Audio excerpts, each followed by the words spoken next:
Greetings everybody, it's Amy from Amy Baughman Sew and Quilt, and I want to show you this really cute spring project on the Brother Luminaire. Now we all know it does amazing things, but I found these super cute carrots that are built in, and they're kind of funky modern carrots. And of course those beautiful quilt fills, I kind of made mine, the squares do a little shifting so they're not quite perfectly square. And then you see on the edge this beautiful kind of furry grass edge made out of chenille by the yard. So I'm going to show you how this all goes together. But I did my embroidery on my carrots. Here's one here. And then I decided, well, I need to go back and quilt this because with the 11 by 16 hoop, it's a nice size for a luncheon table mat or maybe something to put on a dresser or something. So I thought I want to go back and quilt it, but I don't want to quilt over my carrots. So I'm going to show you how easy it is to do an all over, fill the hoop with a quilt fill, but erase what you don't want to quilt. All right, let's head to the Luminaire and finish my placemat. Okay, I'm going to open Design Center. And what I want to do is I want to see my carrots as a background image on my screen. So I'm going to go up to my little scan button. And here I would choose between image scan, line design, or illustration. I want an image. I want to scan my fabric to see what my carrots look like. So I'm going to choose scan. This will take a couple seconds, of course, to scan it in. Make sure you have plenty of room in the back and you don't bump your hoop. I have to pull my cabinet closer to me when it's scanning. And also, I have the gingham on top, which I really love, and then I used a red gingham, an orange gingham in the back, and the gingham is just spring to me. All right, so we're gonna let this scan, and then I'm gonna show you how to erase the quilt fills off of your design in order for you to do a filled in the hoop without sewing over anything. All right, now you can vaguely see the carrots up here in the corner, a little bit of my green check in the background, but I'm going to add my fill. I'm going to go to my fill bucket. I'm going to go to edit, and I'm going to choose my square fill right here. It looks like little quilted boxes. I love that.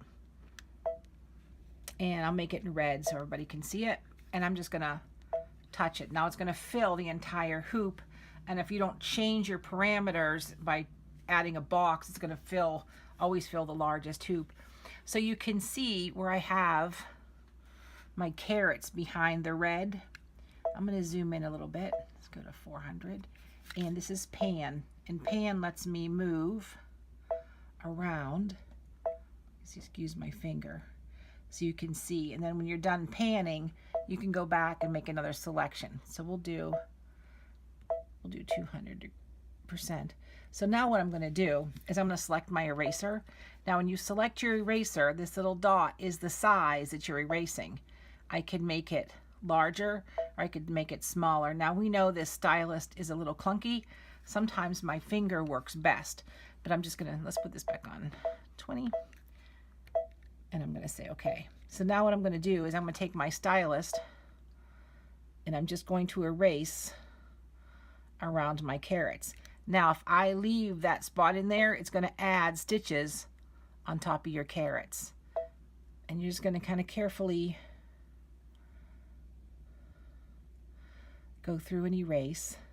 And I'm going to pan because when it comes down to my little stems, all I did was I just kind of went like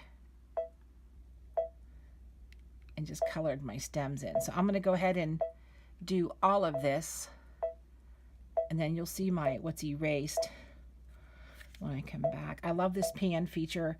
I know that people use it enough, and don't be afraid to use your zoom tools. All right, let's see, we're gonna be almost done here. Now the cool part about this, when we do more endless quilting and making this connection, it's going to be pretty slick when I show you how we can kind of bob and weave around the next piece. So that's done, right? So I'm going to go to next. And there's no red quilting lines inside my carrots. How cool was that? But now I'm going to make some adjustments. I want my little squares to be 150% because I don't want to be here all day. And my favorite part is this random shift button. I take it to 3 and say okay.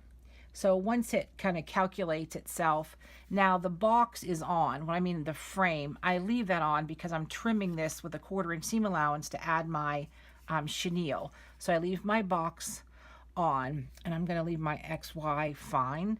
And so I'm going to go to set and convert to embroidery, of course, and go to embroidery. And there it is. So now all I have to do is press her foot down and off I go. So I'll show you what this looks like when we are all done.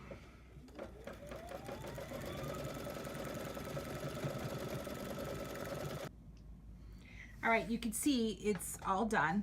And then when we look at the back, we can see the back looks just as nice as the top because I used the same weight thread, matching thread top and bottom, and I'm using my embroidery bobbin case. So that's something that's important to know. So when the editing, I talked about it having a box drawn around it. So this finished with this perfectly square box, that's going to help me lay my ruler on here and trim a 1/4 inch away from my box. But if you look at the carrots, except I missed that tiny piece right there, but you can see it didn't stitch through my carrots, just kind of, you know, around my carrots, and it went in and filled in perfectly around them. So that's a great technique when you need a quilt. Let's say your quilt is an applique in the middle of a block you want to quilt around. Just erase the quilting and it knows where to connect and disconnect. It's kind of amazing. Now you'll see my embroidery is very flat. So there's a couple things I like to do that really make me happy. The first thing I use, I use OESD stabilizers, by the way, because they're in a roll, they're the right size for my hoop. I love them. This is fusible no-show mesh, and you can see the shine in there. It has a little bit of fusible to it. So this fuses to my green gingham here, and when I do my embroideries, it stays crisp. This doesn't pull up at all. I like a thin fusible, especially when I'm doing a placemat. I know it wants to lay flat. I want it to be flat. I don't want a lot of loft in my quilting. This is fusible batting, and it's called Fusion Fleece, and it's lovely. It's just enough when you're doing placemats, mug rugs, anything along those lines. I still get a little bit of loft from them. But this is the magic right here that we're going to use around the edge of the placemat. This is called Chenille by the yard. We sell it in the store. It's not inexpensive. You get 25 yards for $16. Let me tell you, it goes a long, long way. So after I trim this to a 1/4 inch, you're going to clean finish your edge on your sewing machine. Whether you do a seam overcast, you do a fine zigzag. And this is the difference of not using matching thread top and bottom. By the way, it looks kind of wonky, but this was my test one. Clean finish your edge, and then to sew on the chenille, it's super easy. I'm going to show you how to do that in a second. But this is kind of like a bias Osnaburg, and this was 2 layers. So I sewed a layer, and I did a tiny zigzag right down the middle, and then I went around it again right on top of the last piece with a tiny zigzag. And then I went to the dollar store and I got a little scrubby brush kind of thing, and I just brushed it and it fluffed right up. This chenille by the yard is great. What if I wanted to make my stems fuzzy?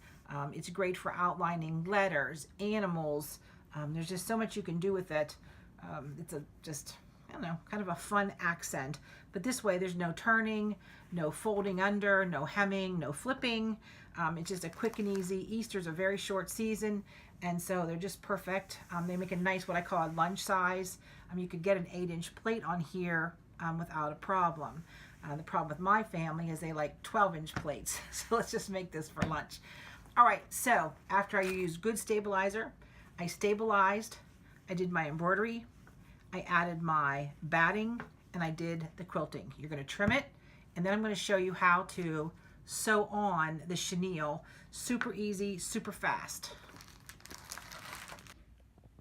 Okay, I just laid the chenille underneath. You can see I clean finished here, and it is just a long, skinny zigzag right down the middle. The best part is you don't have to be perfect about it. If you're not in the middle, it doesn't matter. It frays right up upon it. Now the nice thing, all these raw edges is an easy start and stop. When I get to the end, I'm just going to cut it. And I'm going to turn it. And I'm going to lay this right on top. And I'm not going to worry about those raw edges. They're just going to fray.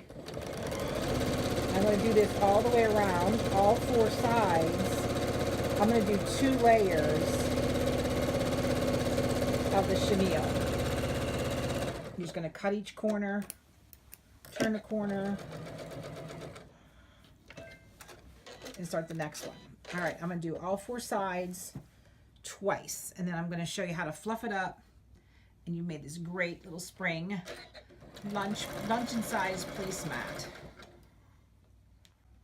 All right, are you ready for the magic? We're going to brush our chenille and make it fluff and make it amazing. And if you have scraps, don't throw out your scraps because you just overlap the raw ends and just keep on going. So there's a little bit of sizing in the chenille. So what I like to do is take my fine mist bottle here and just kind of run a little bead of water around. Now, if you don't have one of these, you can get these at the beauty supply store. They're the best thing for best press. There's a fine mist in them. It works great. And now all I'm going to do is take my brush, brush it one way, brush it the other way. Look how cool that is and how fast. No more binding, turning, flipping, and it looks super finished. And if it's not enough, lay another layer on top and just keep adding until you're happy. So you have this beautiful carrots built into your Luminaire. You've got beautiful quilting designs built into your Luminaire. Now, how much fun is that? Super cute. We're all ready for spring. So get busy sewing, because the more you know, the more you sew.